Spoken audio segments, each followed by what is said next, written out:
Hello guys, Saraswati ঠাকুরের দ্বিতীয় part নিয়ে আমি চলে এসেছি। তো দ্বিতীয় পার্টের সরস্বতী ঠাকুরের কুচি একটি পদ্ধতি দেখালাম, এরপরে আরেকটা দেখাবো।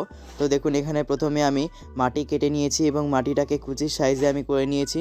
তারপরে মাটির লম্বা লম্বা কয়েল কেটে এটির উপর দিয়ে লাগিয়ে দিলাম হালকা হাতে। আমার চ্যানেলে সরস্বতী ঠাকুর বানানোর লং ভিডিও আছে, আপনারা চাইলে দেখে নিতে পারেন।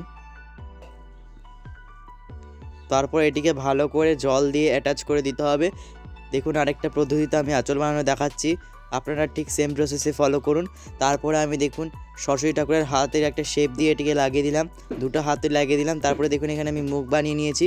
মুখটা আমি কাঠি গুজে লাগিয়ে দিলাম এবং নিচে জল দিয়ে মাটি দিয়ে গলাটা বানিয়ে নিলাম। তারপরে দেখুন, এখানে আঙুলগুলো লাগিয়ে দিচ্ছি একে একে। আঙুলের নিচ দিয়ে আমি একটু মাটি অ্যাড করে দিচ্ছি।